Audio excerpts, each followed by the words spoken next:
بسم اللہ الرحمن الرحیم۔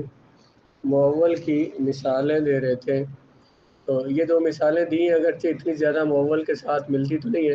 معول تو یہ تھا کہ ایک لفظ کے کئی معنی ہوں اور ان میں سے کوئی ایک معنی مراد لے لیا جائے، متعین کر لیا جائے، تو اب اسی لفظ مشترک کو اب معول کہا جاتا ہے۔ مثال دیتے ہیں اللہ ھذا قلنا الدین المانع من الزکاۃ یصرف الی ایسر المالین قضاء للدین، کہ وہ قرضہ جو زکوٰۃ سے مانع ہوتا ہے، زکوٰۃ سے روکتا ہے، اس کو پھیرا جائے گا، یعنی وہ ادا کیا جائے گا ان دو مالوں میں سے جو آسان مال ہے اس سے، قضاء للدین، قرضے کی ادائیگی کے لیے۔ اس کی تفصیل یہ ہے کہ اگر کسی شخص کے پاس کئی اشیاء نصاب کے برابر ہو، مثلا ایک بندے کے پاس سونا ہے، سونا جو ہے نا وہ 7.5 تولے ہے، چاندی ہے اس کے پاس، چاندی جو ہے وہ 52 تولے چاندی ہے، اور اس کے علاوہ سامان تجارت بھی اس کے پاس ہے۔ چاندی کا نصاب الگ ہے، چاندی پر بھی زکوٰۃ لازم ہے، سونے کا نصاب اس کا پورا ہے، اس پر بھی زکوٰۃ لازم ہے۔ اس طرح کو اس کا مال تجارت ہے، دکان وغیرہ ہے، تو اس پر بھی زکوٰۃ لازم ہے، یعنی سارے الگ الگ پورے نصاب بنتے ہیں۔ اسی طرح سے اس کے پاس کچھ چرنے والے جانور بھی ہیں، سائمہ جانور جو سال کا اکثر حصہ باہر سے چرتے ہیں، ان میں قربانی، ان میں زکوٰۃ ہوتی ہے۔ اس نے قرضہ بھی کسی کا دینا ہے، تو جس چیز کے نصاب سے قرضہ ادا کرنا آسان ہو اس سے قرضہ ادا کیا جائے گا۔ مثلا ہم اپنی مثال لے لیتے ہیں، 7 پیسے بھی کر لیتے ہیں، ایک بات سونا ہے، چاندی ہے، 7 پیسے بھی ہیں، پیسوں کا نصاب الگ بنتا ہے، مثلا اس کے بعد 1,00,000 روپے، مثلا یہ ایک نصاب ہو گیا، اس پر زکوٰۃ لازم ہے۔ اس کے پاس سونا ہے 7.5 تولے، یہ دوسرا نصاب ہو گیا، چاندی ہے، یہ سامان تجارت ہے۔ اب اس نے قرضہ بھی دینا ہے، تو کہتے ہیں کہ اب نصاب اس کے پاس 3 طرح کے ہیں، سارا زکوٰۃ کا پیسے جو ہے اتنے ہیں کہ وہ بھی ایک نصاب بنتا ہے، زکوٰۃ کا الگ، سونے کا الگ نصاب پورا ہے، یعنی کہ 7.5 تولے ہے، چاندی کا نصاب پورا ہے، مال تجارت جو اس کی دکان ہے وہ بھی نصاب کے مطابق ہے، 4 نصاب اس کے پاس ہو گئے۔ تو اب 4 نصابوں میں سے کس نصاب سے اس نے اپنا وہ قرضہ دینا ہے، تو کہتے ہیں کہ جس نصاب سے قرضہ دینا اس کے لیے آسان ہو اس میں سے دے گا۔ آسان کس میں ہوگا؟ کرنسی نوٹوں سے دے گا، پیسوں سے۔ اس کی تفصیل یہ ہے کہ اگر کسی شخص کے پاس کئی اشیاء نصاب کے برابر ہو، مثلا سونا اتنا ہے کہ وہ پورے نصاب کے برابر بنتا ہے، چاندی اتنی ہے کہ نصاب کے مطابق بنتی ہے، اس طرح سامان تجارت ہے، اور اس طرح سائمہ جانور ہے، سوائم سائمہ کی جمع، اور اس نے قرضہ بھی دینا ہو، تو جس چیز کے نصاب سے قرضہ ادا کرنا آسان ہو اس سے قرضہ ادا کیا جائے گا، اور اگر اس نصاب سے قرضہ ادا کیا جائے تو اس پر زکوٰۃ واجب نہ رہے تو وہ قرض اس نصاب کی زکوٰۃ سے مانع ہوگا۔ مثلا اس نے پیسوں میں سے زکوٰۃ دینی ہے، جس میں سے آسان اس میں سے دینی ہے، قرضہ اس نے قرضہ پیسوں میں سے دینا، زکوٰۃ تو سب میں سے دینی ہے۔ آسان کیا تھا، کس میں سے قرضہ دینا؟ پیسوں میں سے۔ اس نے پیسوں میں سے قرضہ دے دیا، اب باقی نصاب پیسوں کا، مثال کے طور پر 1,00,000 روپیہ اس کے پاس ہے، 80,000 اس کا قرضہ بنتا ہے، 80,000 اس نے دے دیا، باقی 20,000 بچ گئے اس کے، تو سونے کا نصاب تو پورا ہے، اس میں زکوٰۃ لازم ہے، چاندی میں لازم ہے، دکان کے سامان پہ لازم ہے، لیکن یہ جو روپے ہیں ان کا نصاب جس پر زکوٰۃ لازم ہوتی ہے اس سے کم ہو گیا ہے، کہتے ہیں کہ ان پیسوں میں سے، روپوں میں سے یہ زکوٰۃ ادا نہیں کرے گا۔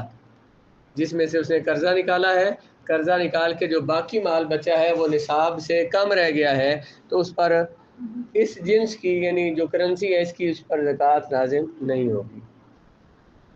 اگر اس نصاب سے قرضہ ادا کیا جائے، جس چیز کے نصاب سے قرضہ ادا کرنا آسان ہو اس سے قرضہ ادا کیا جائے گا۔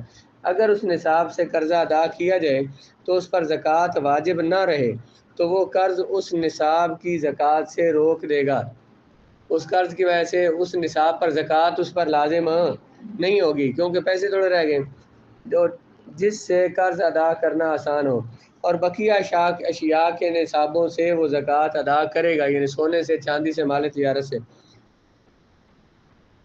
مثلا مذکورہ بالا اشیاء میں سے دراہم سے قرض ادا کرنا آسان ہے، تو دراہم سے جب اس نے قرض دیا، واپس کیا، تو باقی اس کے درہم تھوڑے رہ گئے نصاب سے، تو زکوٰۃ دراہم میں واجب نہیں ہوگی، باقی اشیاء کے نصابوں کی زکوٰۃ ادا کرنا واجب ہوگی۔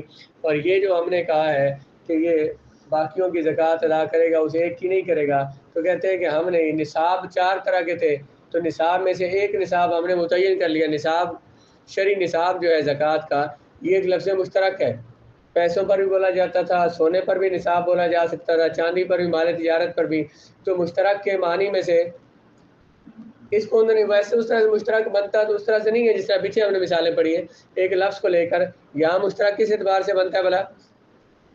نصاب اس کے پاس 4 طرح کے ہیں، تو ان میں سے جب ایک نصاب جو آسان تھا وہ متعین ہو گیا اس کے لیے، تو اس میں سے اس نے زکوٰۃ نہیں دینی ہے۔ اس میں سے جب اس نے قرضہ دے دیا، پیچھے مال ہی تھوڑا بچا ہے، تو باقیوں میں زکوٰۃ دے گا۔ تو یہ جو ہم نے ایک متعین کیا ہے، کون سا؟ ایسر المال، سارے مالوں میں سے جو مال جس سے زکوٰۃ ادا کرنا آسان ہو، جب وہ ہم نے متعین کر لیا تو وہی جو نصاب ہے وہ اب مؤول ہو گیا۔ پہلے تھا مشترک، لفظ نصاب مشترک تھا، اب کیا ہو گیا ہے؟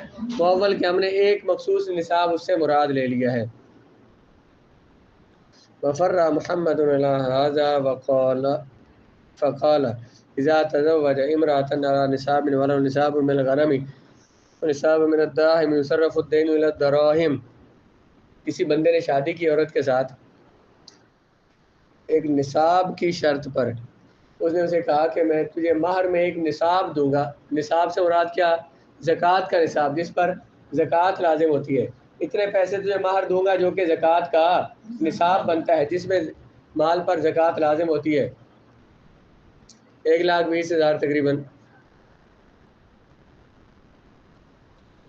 اب وَلَهُ، اس بندے کے پاس بکریوں کا نصاب بھی موجود ہے۔ اس نے بولا کہ صرف زکوٰۃ کا نصاب تجھے دوں گا۔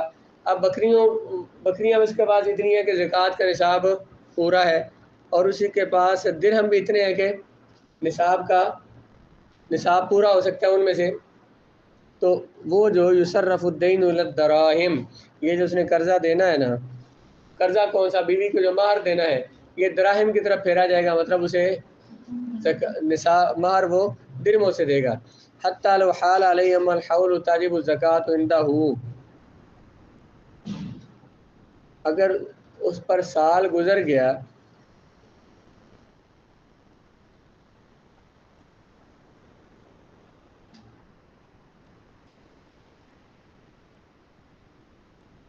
تجب الزکوۃ عندہ فی نصاب الغنم، ایک نصاب سے اس نے بکریوں کا نصاب بھی، اور دوسرا نصاب کون سا ہے؟ درہموں کا نصاب ہے۔ تو درہموں سے اس نے زکوٰۃ دی، درہموں سے اس نے وہ قرضہ ادا کیا، تو باقی اس کے درہم اتنے بچ گئے جن پر زکوٰۃ لازم نہیں ہوتی ہے۔ تو اب کیا ہوگا؟ صرف وہ جو دوسرا نصاب ہے جس میں سے اس نے قرضہ نہیں دیا، اس پر اس نے زکوٰۃ دینی ہے۔ پہلے نصاب میں سے جس میں سے قرضہ دیا اس میں سے زکوٰۃ نہیں دینی اس نے۔ ذرا صحیح ترتیب سے رکھا کرے، قرآن پاک اوپر والے میں رکھے نا، سارے قرآن پاک اوپر ایک طرف رکھیں، تفسیر ہے اسے ایک سائڈ پہ رکھیں، یا تفسیر کو ان ترجمے والے کے نیچے رکھیں۔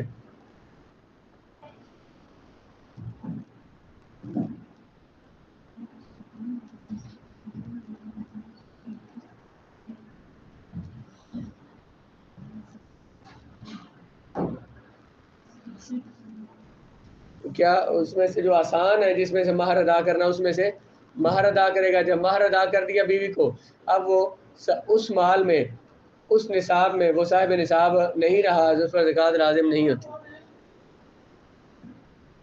اس کے بعد ہے مفسر، لو ترجح بعض وجوہ المشترک ببیان من قبل المتکلم کان مفسرا، اگر مشترک جو ہے جس کے کئی معنی ہیں، ان میں سے ایک معنی مراد لیا گیا، لیکن وہ معنی کس نے بتایا؟ جو معنی مراد تھا وہ کس نے بتایا؟ خود کلام کرنے والے نے، متکلم نے۔ کلام کون سا تھا؟ الفاظ کون سے تھے؟ مشترک۔ اور اس میں سے مشترک کے سارے معنی تو بیک وقت مراد نہیں ہو سکتے، ایک معنی مراد لینا تھا۔ تو جس نے کلام کیا تھا اسی نے خود اس مجمل کلام کی، اس کلام کی وضاحت کر دی، اس کلام کی اس نے وضاحت کر دی، اس نے یہ بتا دیا کہ مشترک کا یہاں پہ کون سا معنی مراد ہے، اس نے بیان کر دیا، تو اسی کو اب مفسر کہہ دیں گے۔ لفظ مشترک جو ہے جس کے ایک سے زیادہ معنی ہیں، ان میں سے کون سا معنی مراد ہے وہ متکلم نے خود متعین کر دیا، تو وہ کلام جب تک وہ متکلم کا بیان جب تک نہیں آیا تھا تو وہ کلام جو تھا وہ کیا تھا؟ جی مشترک تھا۔ جب متکلم نے اس کا جو معنی مراد تھا وہ بیان کر دیا، اب وہی کلام کیا ہو گیا؟ مفسر۔ وحکم انہ یجب العمل بھی یقین، مفسر پر عمل کرنا واجب ہے۔ اس کی مثال یہ کسی بندے نے کہا لفلان علیہ عشر الدراہم، فلاں بندے نے میرے 10 درہم دینے ہیں۔ اب 10 درہم کس ملک کے دینے ہیں؟ کہا اللہ آگے خود تفصیل کی، من نقدی بخارا تھا، بخارا کی نقدی سے، وقولوا من نخل یہ تو اس نے بولا ہے خود ہی، پہلے کیا تھا 10 درہم لینے، پھر کیا کہا آگے بخارا کی کرنسی سے لینے۔ تو جب بخارا کرنسی اس نے بیان کر دی، تفسیر لہو، یہ خود اس نے اس کلام پہلے کلام کی تفسیر کر دی۔ پہلے کلام میں کیا بولا تھا؟ بولا میں نے فلاں سے 10 درہم لینے ہیں، اب یہ پتہ نہیں تھا کہ 10 درہم کس علاقے کے کون سے، جب اس نے بیان کر دیا بخارا کے، اس کی طرف تفسیر آگے وکانا منصرفا الی غالب نقد البلد، وہ اس سے مراد کیا ہوگا؟ شہر کی جو غالب نقدی ہے، جو شہر میں ملک میں زیادہ چلتی ہے، وہ مراد ہوگی۔ بطریق التعویل، بطور ہے تعویل، فیترجح المفسر فلا یجب نقد العمل، اس لیے نقد البلد، اس لیے مفسر کو ترجیح دی جائے گی، اور وہاں پہ جو مقامی جو نقدی ہے اس کو وہ واجب نہیں کی جائے گی۔ کیا کہا تھا؟ بلا میں نے فلاں بندے کیا دینے؟ 10 درہم بھی کون سے دینے؟ بخارا کی کرنسی سے دینے۔ تو یہ جو بخارا کی کرنسی والی بات کر رہا ہے، اس نے اس کلام کی پہلے کلام کی کیا کی ہے؟ وضاحت، اس کی تفسیر کی ہے، پہلے کلام مجمل تھا۔